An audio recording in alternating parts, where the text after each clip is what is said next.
이 수요일 저녁 주회전에 나와서 하나님을 예배하는 여러분에게, 또한 형편을 따라 방송으로 가정에서 예배드리시는 여러분에게 하나님 아버지의 은혜와 축복이 넘치시기를 바랍니다. 갑돌이와 갑순이가 한 마을에 살았습니다. 두 사람은 서로 사랑을 했습니다. 함께하는 모든 시간이 항상 행복했습니다. 그러던 어느 날 두 사람은 뒷산으로 나들이를 가게 되었습니다. 요즘처럼 햇살도 좋고 바람도 좋은 그런 날이었습니다. 서로의 귀에 꽃을 꽂아주며 하하호호하며 산을 올라갔습니다. 그런데 산 중턱을 넘을 무렵 갑자기 갑돌이의 얼굴이 하얗게 변했습니다. 식은땀을 흘리며 가방을 열어봅니다. 아뿔싸, 이른 새벽부터 갑순이를 위하여 준비한 도시락을 집에 놓고 온 것입니다. 설상가상으로 하늘은 어둑어둑해지더니 투둑하고 빗방울이 떨어졌습니다. 세상 모든 것이 아름다웠던 그 순간이 순식간에 슬픔과 정적으로 가득 채워졌습니다. 갑순이의 괜찮다는 말도 귀에 들려오지 않았습니다. 이미 산 중턱이라 이러지도 저러지도 못하는 갑돌이 이 순간이 꿈이었으면 하고 간절히 기도합니다. 그때 갑순이가 수줍게 웃으며 꿍쳐놓았던 쪼꼬바 하나를 내밉니다. 우리 이거 노나 묵자. 그 순간 어두웠던 하늘이 밝아지고 갑돌이의 얼굴에도 빛이 비추입니다. 세상이 다시 아름답게 느껴집니다.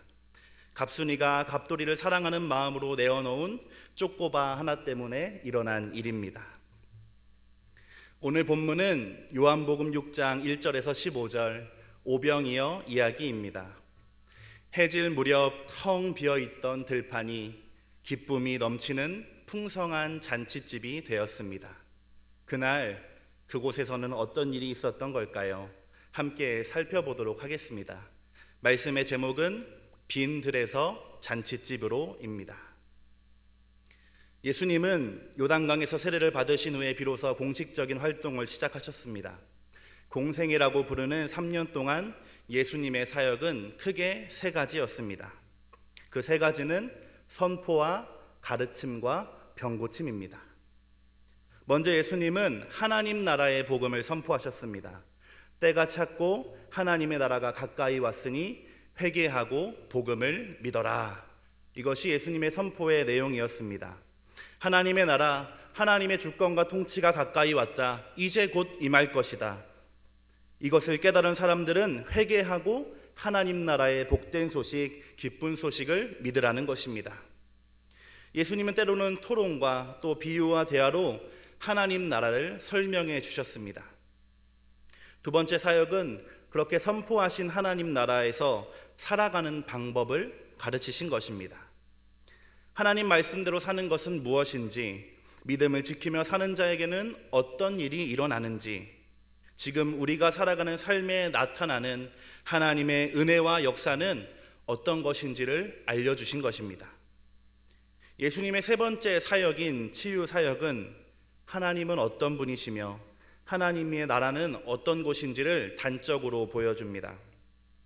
하나님은 우리를 사랑하시는 분이시며 우리의 작은 고통과 신음도 들으시며 귀 기울이시는 분입니다. 지금 우리가 겪고 있는 눈물의 순간들도 하나님께서는 알고 계시기 때문에 고쳐주시고 온전하게 하시기를 원하시는 분입니다. 예수님이 친히 병자들과 사람들의 모든 약한 것을 고치신 것은 하나님께서 다스리시는 나라는 질병과 고통과 눈물이 없는 나라라는 것을 알려주기 위해서였습니다. 동시에 하나님의 능력으로 병을 고치시는 예수님의 신적인 모습을 보여주는 일이기도 했습니다. 30살 즈음의 청년이 가는 곳마다 하나님을 아버지라고 부르며 천국 복음을 선포하고 성경을 가르쳤는데 그 말씀이 권위가 있었습니다. 심지어 말 한마디, 손짓 한 번이면 귀신이 쫓겨나고 병이 나았습니다. 사람들이 모여들기 시작합니다.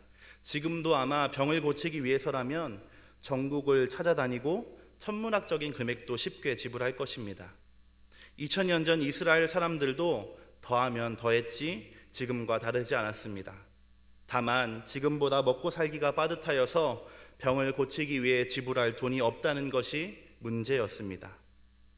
그들에게 병이란 것은 생기면 운명처럼 받아들여야 했던 그런 것이었습니다. 그런데 이 예수께로 가면 병을 고쳐준다는 소문이 난 것입니다. 예수를 만나면 병이 낫는다는 것입니다. 해결하려야 해결할 수 없었던 내 능력 밖의 일을 해결할 방법을 알게 되었습니다. 믿져야 본전입니다. 문자 그대로 사람들이 구름처럼 몰려들었습니다. 오늘 본문을 보니 성인 남자만 5,000명이 모였다고 합니다. 이 사람들은 배가 고픈 줄도 모르고 예수님을 따라 산을 올라갔습니다. 다른 복음서에는 예수님과 제자들이 배를 타고 호수를 건넜을 때 이 사람들이 뛰어서 예수님을 따라잡았다고 합니다.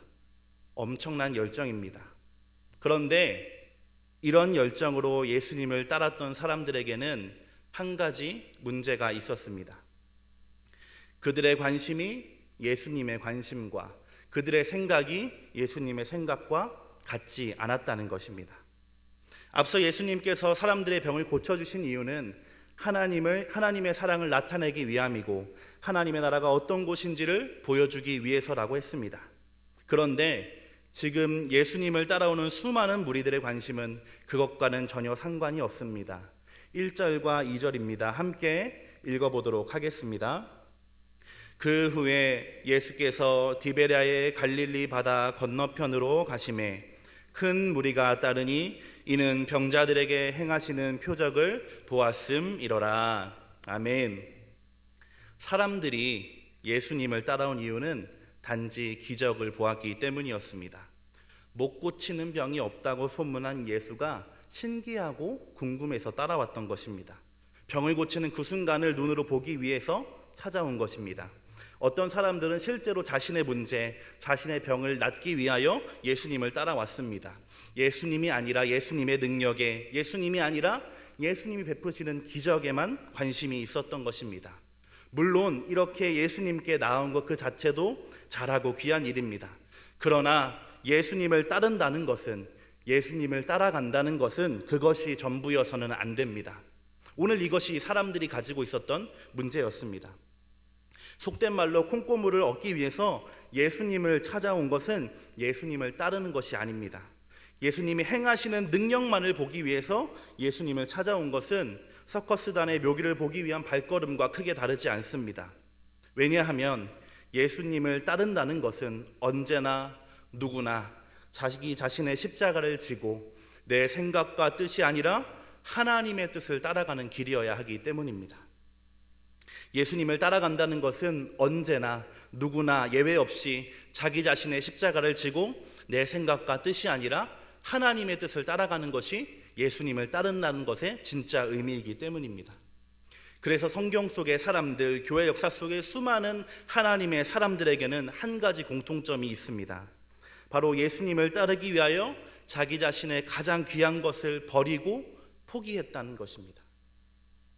베드로와 안드레는 자신의 그물을 버리고 예수님을 따라갔습니다. 요한과 야고보는 배와 품꾼들과 심지어는 아버지도 버리고 예수님을 따라갔습니다. 세리였던 마태도, 벳세다 사람 빌립도 예수님이 부름을 받자 자기 자신의 생활을 포기하고 예수님께로 갔습니다. 자신의 소유와 생각과 체면과 자존심 다 버리고 예수님을 따라간 것입니다. 그래야 끝까지 바르게 따라갈 수 있기 때문입니다. 왜 예수님을 그냥 따라가면 안 되는 걸까요? 꼭 무엇인가를 버리고 포기해야 예수님을 따를 수 있는 것일까요? 예수님 곁에 있다 보면 예전보다 분명히 나은 사람이 되고 길게 보면 좋은 게 좋은 것이지 않을까요? 대답은 아니요입니다. 오늘 본문은 그렇게 예수님의 능력과 기적만을 바라보며 쫓아갔던 사람들의 결과가 어떠한지를 분명하게 알려주고 있습니다. 15절입니다. 그러므로 예수께서 그들이 와서 자기를 억지로 붙들어 임금으로 삼으려는 줄 아시고 다시 혼자 산으로 떠나 가시니라. 66절 여러분이 한번 읽어보시겠습니다. 66절입니다.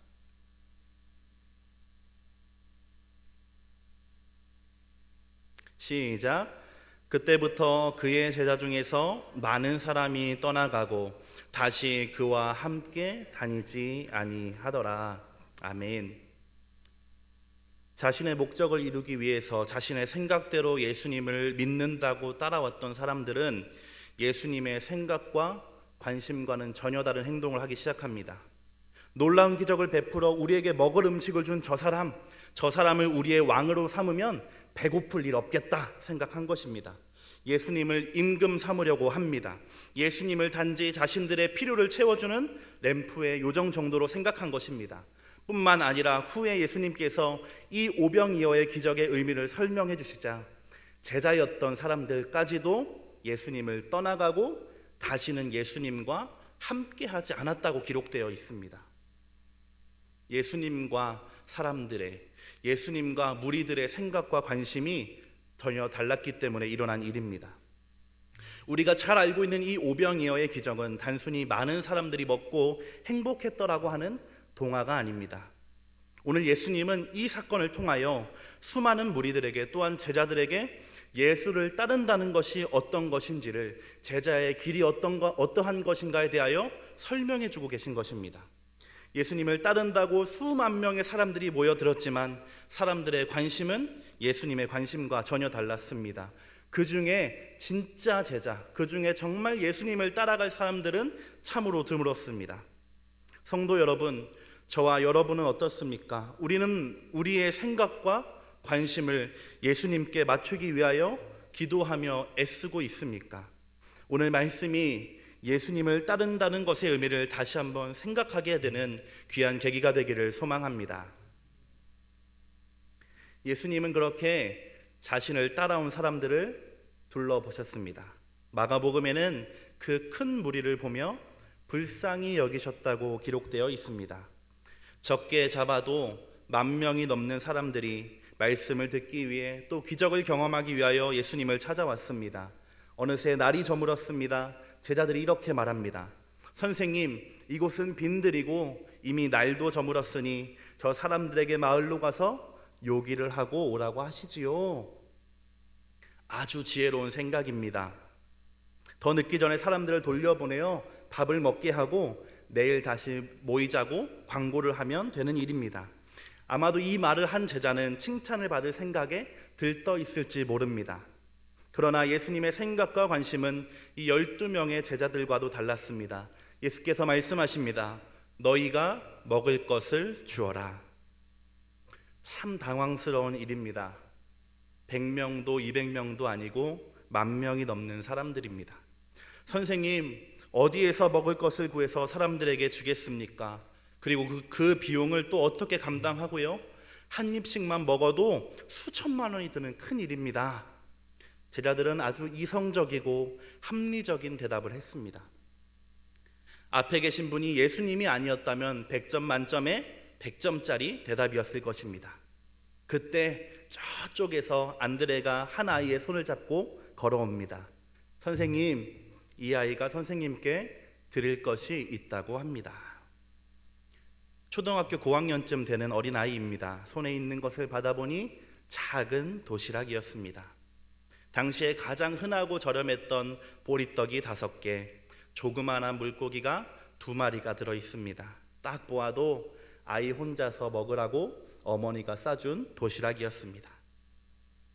아마도 늦은 시간 이 아이는 예수님도 배가 고프실까봐 자신의 도시락을 가져온 모양입니다. 아이의 머리를 쓰다듬은 예수님은 제자들에게 말씀하십니다. 사람들을 100명씩 또 50명씩 앉게 하고 식사할 준비를 하라고 해라. 그리고는 하늘을 우러러 감사의 기도를 올리십니다. 제자들을 부르시고 떡과 물고기를 주시며 사람들에게 나누어 주라고 하십니다. 이후의 이야기는 잘 아시는 것처럼 성인 남자만 5,000명, 만에서 20,000명의 많은 사람들이 배부르게 먹고 12광줄이나 남았다는 이야기입니다. 이 이야기를 조금 더 자세히 살펴보도록 하겠습니다. 예수님께 떡을 받은 제자들은 사람들에게 나누어 주기 시작합니다. 성경에는 이 제자들이 예수님의 말씀을 믿었다거나 또는 반대로 의심했다고 하는 말이 기록되어 있지 않습니다. 주님은 제자들에게 떡을 주셨고 제자들은 나누어 주었습니다. 수많은 사람들이 배부르게 먹었습니다. 떡을 떼면 그 자리에서 떡이 다시 재생되었을까요? 떼어준 떡이 불어나서 많은 사람들이 함께 먹을 수 있게 되었을까요? 어떤 학자들은 아이의 헌신에 감동한 사람들이 마치 갑순이가 쪽고발을 내어놓은 것처럼 꽁쳐놓은 자신들의 도시락을 꺼내어 갈라 먹었을 것이라고 얘기하기도 합니다. 어쨌거나 그날의 비밀은 가나 혼인잔치의 일꾼들처럼 제자들만이 알고 있을 것입니다. 이 모든 일은 한 아이가 자신의 배고픔을 참고 예수님께 도시락을 드렸을 때 시작되었습니다. 아이는 자신의 도시락이 군중들의 식사가 될 것이라고 생각한 적이 없습니다. 그저 내가 사랑하는 예수님, 내가 좋아하는 예수님이 배가 고프실까봐 자신의 것을 예수님께 드렸던 것입니다. 그런데 바로 그때 기적이 일어났습니다. 어린아이의 작은 도시락입니다. 대단하고 값비싼 것이 아니었습니다. 그런데 놀라운 일이 일어난 것입니다. 예수님이 받으신 것은 도시락의 가치가 아니라 그 어린아이의 마음이었기 때문입니다. 주님께 드리고자 한 그 작은 마음이 오병이어 기적의 시작이 된 것입니다. 이 이야기가 저와 여러분의 간증이 되길 원합니다. 저와 여러분이 이러한 기적의 주인공이 되기를 소망합니다. 죄와 사망에서 구원하여 주신 주님의 은혜에 감사할 때, 그래서 내가 주님을 위하여 할 수 있는 것이 무엇인지, 내가 가진 것이 무엇인지 고민하기 시작할 때 기적은 일어나기 시작합니다. 내 손에 있는 것이 무엇이냐고 물어보실 때에, 누가 나를 위하여 갈고라고 물어보실 때에, 주님 제가 여기 있습니다, 나를 보내주시옵소서 라고 하는 그러한 귀한 고백 위에 하나님의 놀라운 일이 시작되는 줄 믿습니다. 기적이라고 해서 대단한 일만 기적이 되는 것이 아닙니다. 오늘 저와 여러분이 믿음을 지키며 살아가는 일, 가정을 위하여 기도하는 일 또한 기적인 줄로 믿습니다. 사랑하고 존경하는 성도 여러분, 오늘 이 저녁에 저와 여러분이 가진 도시락이 무엇인지 생각나길 원합니다. 상황과 환경에, 또한 근심과 염려 때문에 잊고 있었던 우리의 믿음의 고백과 헌신이 무엇이었는지가 생각나길 원합니다. 기도의 시간과 예배의 자리, 가정과 일터와 사업장에서 하나님께 올려드릴 것이 떠오르고 많아지기를 소망합니다. 그러한 헌신과 드림 위에 하나님께서는 기적을 베풀어 주시고, 그날에 비어있던 들판이 풍성해진 것처럼 저와 여러분의 삶의 지경에도 하늘의 문을 여셔서 쌓을 곳이 없을 때까지 복을 내려주실 줄 믿습니다. 어린아이의 작은 저녁 식사가 2만 명이 함께하는 만찬으로 변했습니다.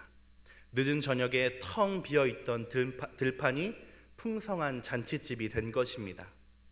교회학교 어린아이들도 잘 아는 이 익숙한 이야기에는 또 다른 내용이 담겨져 있습니다. 바로 예수님이 꿈꾸시고 만들어 가시는 하나님의 나라가 어떤 곳인지를 알려주고 있는 것입니다. 11절입니다. 함께 읽겠습니다. 예수께서 떡을 가져 축사하신 후에 앉아있는 자들에게 나눠주시고 물고기도 그렇게 그들의 원대로 주시니라. 아멘. 오병이어 기사를 기록한 다른 복음서들은 예수님께서 제자들에게 떡을 주어 나누어 주게 했다고 기록하고 있습니다. 제자들이 주님께 떡을 받았습니다. 둘러앉은 사람들 사이를 돌아다니며 떡을 떼어줍니다. 떼어주고 또 떼어주었습니다. 신기한 마음에 바구니를 들여다보면 주님께 받은 그 떡이 그대로 있었습니다. 떼어주고 또 떼어줍니다. 떼어주면 떼어줄수록 그 하나의 떡을 나눠 먹은 사람들의 수는 점점 많아집니다. 하나의 떡으로 많은 사람들이 함께 식사를 하게 된 것입니다. 남이라는 글자에 점 하나만 지우면 무엇이 되지요? 님이 된다. 옛 유행가의 가사입니다. 그 가사처럼 처음 들판에 둘러앉은 사람들은 모두 다 남이었습니다. 그런데 제자들이 예수님께 받은 떡을 떼고 나누어주는 사이에 남에 붙어있던 점이 조금씩 줄어들었습니다. 어느 순간 보니 그 많던 사람들이 모두 같은 떡을 나누어 먹은 사이가 되었습니다. 남이 아니라 님이 되고 밥을 함께 먹은 식구가 된 것입니다. 들판에 있던 사람들 중에는 예수님을 전심으로 따르던 제자들도 있었고, 질병으로 고통받던 사람들도 있었습니다. 주님의 말씀을 듣고자 모인 이들도 있었고, 재미난 볼거리가 있을까 하여 찾아온 사람들도 있었습니다. 그런 사람들이 함께 모여서 밥을 나누어 먹었습니다. 모두가 원하는 만큼 배부르게 먹었습니다.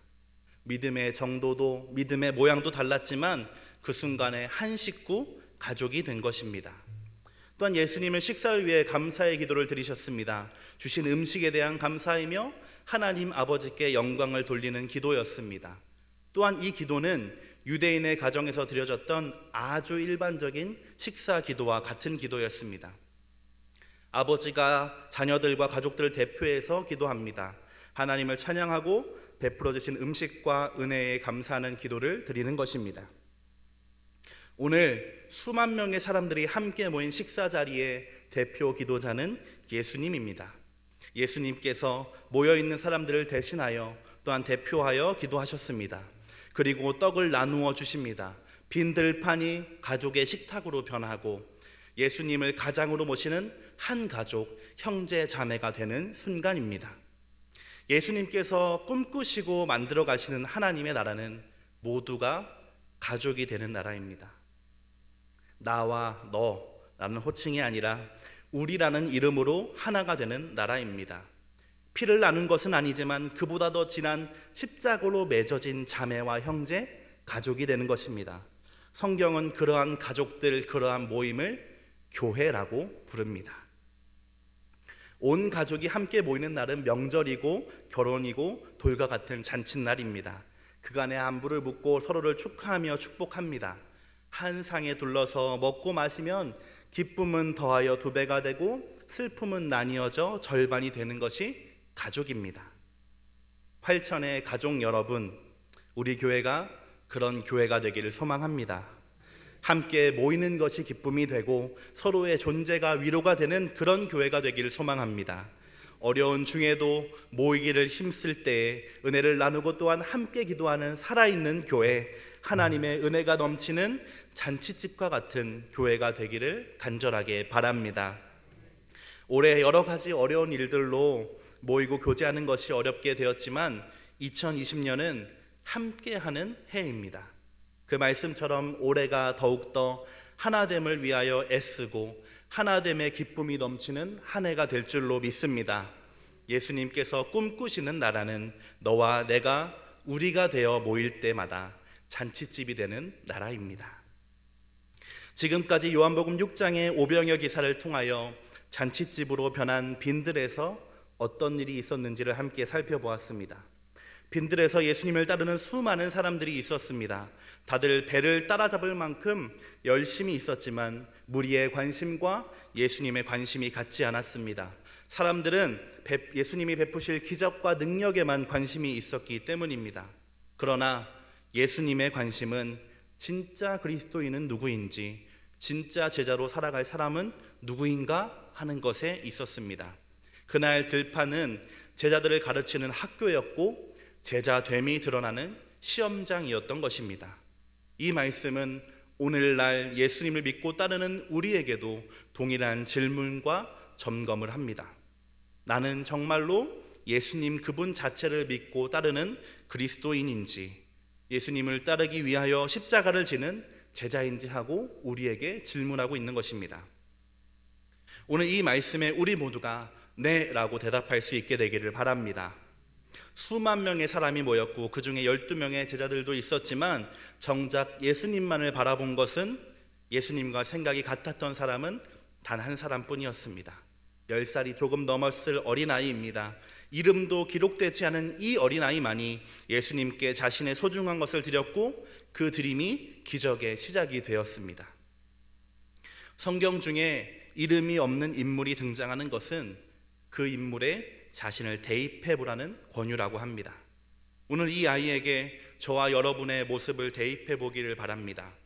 남들이 볼 때에는 비록 보잘것없는 것일지라도 내게 있는 도시락을 주님께 드릴 만한 헌신의 마음이 있는지, 별로 달라진 것이 없는 형편이지만 그럼에도 되돌아보니 내게 이미 베풀어 주신 은혜와 축복이 감사해서 하나님이 부르시면 저라도 써 주옵소서 고백할 수 있는 용기가 있는지 말입니다.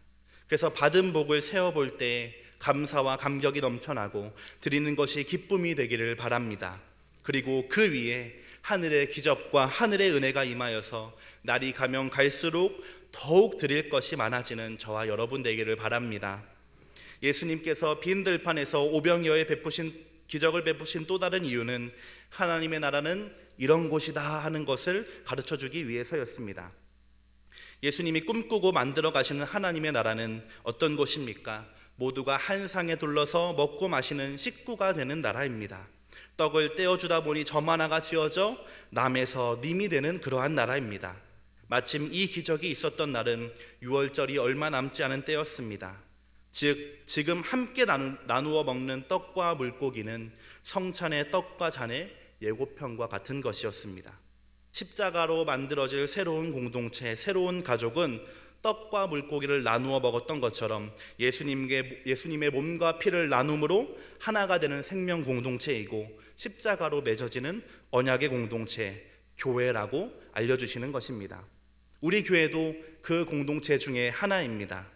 교회는 기쁨과 슬픔을 나눌 뿐만 아니라 생명과 은혜를 나누는 곳입니다. 그래서 모일 때마다 감사가 넘치고 믿음이 자라납니다. 잔치집의 풍성함과 감동이 있는 곳이 우리 교회인 줄 믿습니다.